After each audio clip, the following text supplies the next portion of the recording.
This is the Adoption is Love podcast. Real stories from real birth moms who've lived it, loved through it, and grown stronger because of it. If you're considering adoption, can you still change your mind? You can. That is the law, is that you still can change your mind and choose to parent your baby at any time before you give that consent. And I think that that is important because this is a baby and this is her baby. And she should have the opportunity to say what is in the best interest of that baby. On today's episode, Heather Hales and Catherine Cheek from Deaconess Pregnancy and Adoption break down what ethical adoption really looks like, your rights, your choices, and why openness matters more than ever. They're joined by adoptive mom and director of development, Kristen Reyes-Tarsic. Today, we are talking about what adoption is and want to have a deeper understanding of the different types of adoptions. Heather, can you talk to us about how you started serving in the adoption space and how long you've been doing that? I think my interest in the adoption space started when I was in middle school, when I talked to a kid in the youth group at my church that was adopted, and I just found it fascinating and had lots of questions. And so as I went through my education and just kind of deciding what I was going to do with my career, I just kept coming back to this place of serving families and serving women and children. And so adoption was a really natural fit for me. I've been working in the field for almost 20 years now in various capacities, and I've been at Deaconess for a little over 13 years. That's awesome. Catherine, how did you get connected to working with adoption? I got connected to Deaconess. I had worked as a child life specialist for multiple years, and then I was home with my children. And then when it was time for me to return to a job, I found that adoption might be a good fit for me. So I have been at Deaconess for almost 19 years and just have worked with birth moms for almost half of that. That's amazing. So you guys have worked with a lot of birth moms, adoptees. You've helped people reunite with families. You guys are experts when it comes to adoption. So today we want to help people understand what adoption is. Can you help define what adoption is and what is an ethical adoption? Sure. So at its root, adoption is a legal process. So it means to take into one's own family. And so that child becomes a legal heir. They have all the rights and responsibilities of a biological child in that family. So that's kind of the legal definition. But at Deaconess, and I think at any reputable and ethical adoption agency, you're going to see that it's also a relational process and it's a generational process. And so that relational process is one of the key cornerstones for us in terms of how we approach adoption, because we don't think it's a one-time thing. We believe it's a lifelong part of your story. And so we want to walk with families throughout that process as their kids get older and have questions. Also for that birth mom as she processes the loss and the grief that she feels and helping people walk through openness in their relationship. It's a relational piece that is ongoing. And then we talk about the generational component too, because it changes the trajectory of your family's story. And so now this child that has been adopted grows up and has adoption as part of their history, and that impacts generations on down. It also impacts generations of the birth mom's family. So I would say that's kind of what adoption is, if you want to talk a little bit about what would make it ethical. Sure, absolutely. An ethical adoption is really, of course, doing the legal process correctly, but in addition is creating support system for the mother who's choosing adoption and who has placed her child for adoption, the family who has adopted, and then that child as they grow. So adoption is not a one-time thing. It is a continued relationship, and it should be with the agency that had provided that adoption for families to come back during that journey to say, okay, now my child has turned this age. They're asking these questions about adoption. How do I support them? A reputable agency will be there to continue that relationship. And I think, too, that ethical adoption is going to inform moms of their rights when they're making that placement. So an ethical adoption agency or provider will say, here's your rights. Do you want to make this adoption plan? You don't have to do this. And so I think that is unfortunately missing sometimes, and women are taken advantage of because they don't understand that they do have rights in this process. I think that's something so key to remember, that the woman who has an unexpected pregnancy, she gets to make these choices. And in a season when you can feel very disempowered, you actually can be empowered to make some changes, some not just changes, but choices really, that could impact generations, but in a beautiful way. And you can change your mind too. Sometimes people aren't familiar with adoption. Sometimes the only thing that they've seen is maybe a Hallmark movie or something that might scare them, or they've heard if they've had contact with the foster care system. Can you help clarify how the adoptions that Deaconess and some other adoption agencies facilitate are different from maybe the foster care system and voluntary adoption? So when you have an agency adoption, we're talking about infant adoption, and with that is called voluntary adoption. So in the foster care system, it becomes more involuntary, where a child is taken out of the home and the parents don't have a choice of where that child goes. And they may or may not have connection after that point.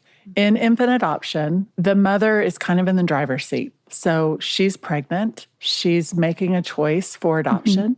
She's getting all of her choices, including what she wants the family to be involved in. And then she will choose the family for her baby. One of the really big parts of adoption, or when someone is thinking about adoption, is knowing their rights. With voluntary adoption, until they make consent, like they sign their consent after baby is born, then that adoption is not final at that point, meaning that a mom can choose to parent at any time until she signs that consent after baby is born. And so I think that's a really big point, because there are entities that maybe tell a mom, as soon as you meet with us, this is done. But that is incorrect. And so we like to empower women to know that all of the choices are theirs. I think that that's probably the biggest misconception, is the difference between those involuntary and voluntary adoptions. And at the root of that is control and choice.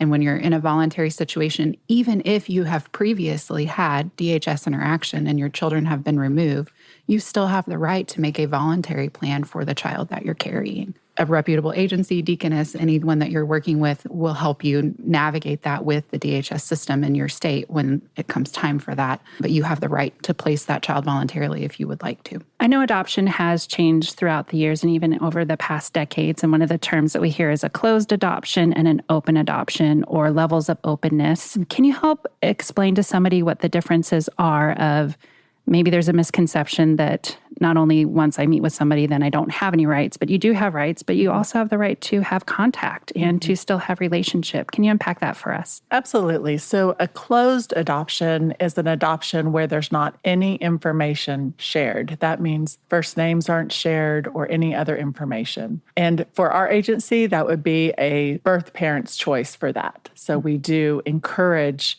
some type of openness, which I can explain in a minute, with the birth family. A semi-open adoption is exchange of some information, of a mediation of pictures and updates, but they don't really have that face-to-face contact. With an open adoption, or what we like to term openness in adoption, it can look a variety of different amounts of visitation face-to-face that can be mediated or unmediated. At our agency, we like to start all of those relationships mediated so that trust can build and the door is slowly opened. So we do that just for the protection of everyone in building a safe connection with each other. And when a mother comes to us, she decides, what does she want that to look like? Does she want one visit a year? Or does she not want any visits at all? Or does she really want an open adoption where it's going to grow?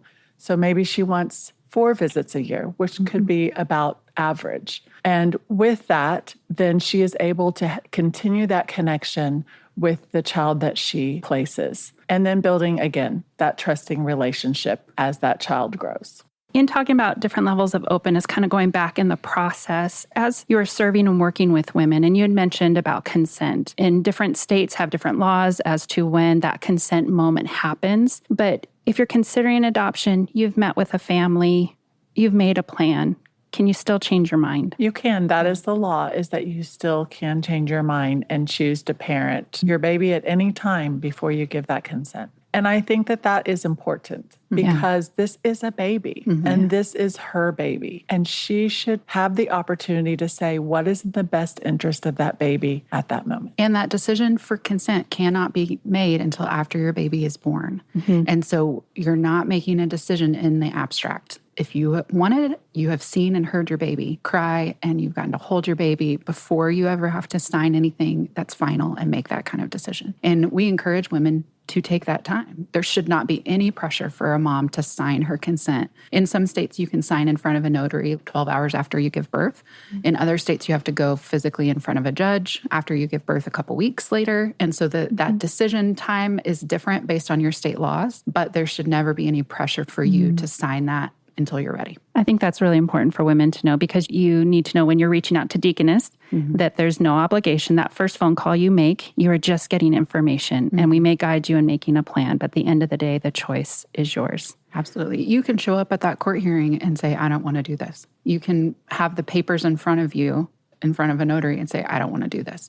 So there should never be coercion or pressure to do that. I would say is it's never too late to make an adoption plan. And it's also never too late to just get information. There's no pressure to make that plan if you call and get the information. So if you are in Oklahoma or Kansas, we would love to talk with you at Deaconess, and you can reach us at our pregnancy hotline. You can fill out the form on our website. There's lots of different ways to contact us. You can text or call us. If you're outside of Oklahoma or Kansas and you're hearing this, we would encourage you to look at a pregnancy center in your area. Most communities have one, and they're going to be able to connect you with an adoption professional in your area. There's also some great nationwide organizations like Brave Love that have lists of adoption professionals on their website, and those are great places to start. I would agree with that. I think that the thing for women to know is that just because you make that phone call doesn't mean that you're committing to adoption. We're going to be sharing the information about what is in the best interest of your child, so then you can make that informed decision. And we believe it's important for you to have the information about all of your choices so that you can make the best decision. If you don't have the information, then you're making a decision based on partial information.